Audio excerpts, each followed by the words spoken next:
नमस्कार। आज हम एक ऐसे भारतीय स्टार्टअप की कहानी में गहराई तक उतरेंगे जिसने शिक्षा के क्षेत्र में, आप सोचिए, 22 बिलियन डॉलर की वैल्यूएशन हासिल की और फिर उतनी ही तेजी से नीचे भी आ गया। जी हाँ, हम बात कर रहे हैं BYJOS की। हाँ, और हमारे पास जो जानकारी है वो इसकी पूरी कहानी बयां करती है। कैसे केरल के एक छोटे से कमरे की कोचिंग क्लास से ये दुनिया की सबसे मूल्यवान एडटेक कंपनी बनी और फिर लगभग शून्य पर आ गई। एक पूरी यात्रा। तो आज का हमारा मकसद सिर्फ ये जानना नहीं कि क्या हुआ, बल्कि ये समझना है कि भाई इस जबरदस्त उतार चढ़ाव के पीछे असल वजहें क्या थीं। क्या कुछ ऐसे संकेत थे जिन्हें शायद अनदेखा कर दिया गया? और हाँ, इससे हमें क्या सबक मिलते हैं? तो चलिए शुरू करते हैं। बिल्कुल। कहानी की शुरुआत होती है 2006 से। बायजू रविंदरन ने कैट एस्पिरेंट्स के लिए कोचिंग क्लास शुरू की। वो इतने पॉपुलर हुए कि जल्द ही उनके लेक्चर्स स्टेडियम में होने लगे। फिर 2011 में उन्होंने दिव्या गोकुलनाथ के साथ मिलकर थिंक एंड लर्न कंपनी बनाए। तब वो एसडी कार्ड पर वीडियो कोर्स बेचते थे। अच्छा, SD कार्ड पर। फिर 2015 में आया बायजूस लर्निंग ऐप। ये तो कमाल की टाइमिंग थी, है ना? स्मार्टफोन क्रांति का दौर। बिल्कुल सही टाइमिंग। और देखते ही देखते 2018 तक इनके पास 1.5 करोड़ यूजर्स थे, जिनमें से 9 लाख पेड सब्सक्राइबर्स थे। और तभी ये $1 बिलियन वैल्यूएशन के साथ यूनिकॉर्न बन गए। और फिर वो marketing, Shahrukh Khan, cricket sponsorship, मतलब बायजूस घर घर में पहचाना जाने लगा। ये तो बहुत ही तेज ग्रोथ थी। हाँ, बहुत तेज। ऐप की टाइमिंग और मार्केटिंग दोनों ने मिलकर कमाल किया। उन्होंने भारत की जो टेस्ट प्रेप वाली मानसिकता है ना, उसे डिजिटल रेवेन्यू में बदल दिया। लेकिन फिर आया विस्तार का दौर, खासकर महामारी के वक्त। हाँ, 2020-21 का समय, जब फंडिंग आसानी से मिल रही थी, तो बायजूस ने करीब 2.8 बिलियन खर्च करके मेरे ख्याल से कोई 17 कंपनियां खरीद ली। जी हाँ, लगभग 17। इसमें व्हाइट हैट जूनियर थी, आकाश इंस्टीट्यूट था, वो तो करीब 950 मिलियन का बड़ा सौदा था। फिर ग्रेट लर्निंग, अमेरिका की एपिक, टाइंकर, कई कंपनियां थीं। इसको कहा गया कि ये एक फुल स्टैक लर्निंग इकोसिस्टम बना रहे हैं। मतलब छात्र की हर जरूरत एक ही जगह पूरी हो। सुनने में तो अच्छा लगता है, पर क्या ये सब जुड़ पाया ठीक से? यही से असल में दिक्कतें शुरू हुईं। इन सारी अलग-अलग कंपनियों को एक साथ लाना, जिसे हम इंटीग्रेशन कहते हैं, वो बहुत धीमा रहा। सबका कल्चर अलग, काम करने का तरीका अलग, तो वो तालमेल बैठा नहीं और ऊपर से कर्ज तेजी से बढ़ता गया। अच्छा। आकाश इंस्टीट्यूट वाला जो अधिग्रहण था, उसका मकसद तो था कि ऑनलाइन और ऑफलाइन को मिला दें। लेकिन हुआ ये कि दोनों के सेल्स चैनल आपस में ही भिड़ने लगे, मुकदमेबाजी भी हुई। और इसी बीच उन्होंने वो बड़ा वाला अमेरिकी कर्ज भी लिया था ना, टर्म लोन भी। हाँ बिल्कुल, $1.2 बिलियन का टर्म लोन भी। ये कर्ज लेना बाद में खुद संस्थापक ने माना कि शायद ये उनकी सबसे बड़ी गलतियों में से एक था। इसकी शर्तें अक्सर सख्त होती हैं और ये आगे चलकर बहुत बड़ी मुसीबत बना। तो पैसा तो खूब आया। 2013 से 22 तक लगभग $6 बिलियन इक्विटी, फिर ये 1.2 बिलियन का कर्ज, मार्च 2022 में वैल्यूएशन $22 बिलियन। लेकिन फिर घाटे की खबरें आईं। वित्त वर्ष 22 में 8,245 करोड़ का घाटा। ये कैसे हुआ? इतनी बड़ी वैल्यूएशन और इतना बड़ा घाटा? यहीं पर जो कंपनी की गवर्नेंस है, मतलब कंपनी चलाने के तौर तरीके, उस पर सवाल उठे।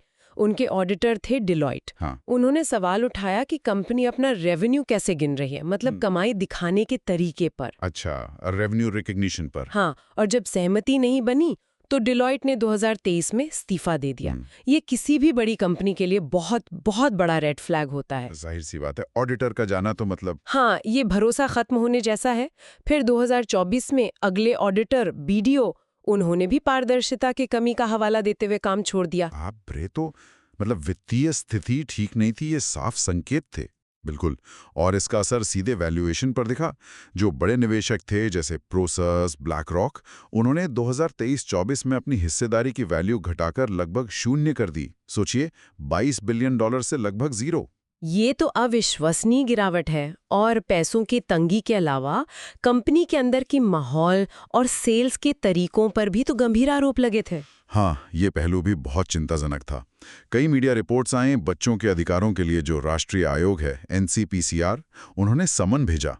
कर्मचारियों ने भी बताया कि सेल्स के लिए बहुत ज्यादा दबाव बनाया जाता था। किस तरह का दबाव?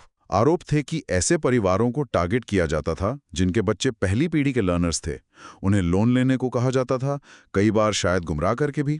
बच्चों का ऐप यूसेज डेटा ट्रैक करके पेरेंट्स पर महंगी ईएमआई लेने का दबाव डाला जाता था। ये बातें सामने आई। ये सुनना ही बहुत परेशान करने वाला है, खासकर जब बात बच्चों और शिक्षा की हो। यकीनन। और कंपनी के अंदर का माहौल भी, जिसे कहते हैं टॉक्सिक वर्क कल्चर, वो भी सामने आया। कुछ अंदरूनी व्हाट्सएप चैट्स लीक हुई जिनमें हफ्ते में 72 घंटे काम करने और टारगेट पूरे ना होने पर सस्पेंड करने की धमकियों का पता चला। 72 घंटे? हाँ। ग्लासडोर जैसी वेबसाइट्स पर कर्मचारियों ने लिखा कि कोई वर्क लाइफ बैलेंस नहीं है, मौखिक दुर्व्यवहार होता है। फिर अक्टूबर 2022 से हजारों कर्मचारियों की छटनी हुई, 5000 से ज्यादा। 2024 में तो ये हाल था कि कई लोगों को महीनों तक सैलरी ही नहीं मिली। ओह, और वो ऑडिटेड रिजल्ट्स फाइल करने में भी तो बहुत देर हुई थी। हाँ, वित्त वर्ष 21 के रिजल्ट्स फाइल करने में 17 महीने लग गए। और बोर्ड से जो बड़े निवेशक थे, उनके प्रतिनिधि भी इस्तीफा देके चले गए क्योंकि उन्हें पारदर्शिता की कमी लग रही थी। ये सब खतरे की बड़ी घंटियां थीं। तो इन सब का नतीजा ये हुआ कि कर्ज का जाल इतना बड़ा हो गया कि कंपनी उसमें धंसती चली गई। बिल्कुल। वो जो $1.2 बिलियन का अमेरिकी लोन था, उसमें डिफॉल्ट हो गया। मामला अमेरिका की अदालतों में गया, जहां जजों ने फंड ट्रांसफर को लेकर वास्तविक धोखाधड़ी जैसे सख्त शब्दों का इस्तेमाल किया। भारत में भी जो लेंडर्स थे, बीसीसीआई था, जिनका करीब 158 करोड़ रुपए बकाया था, कर्मचारी थे, सबने मुकदमे कर दिए। और अब कंपनी दिवालिया प्रक्रिया में है। जी।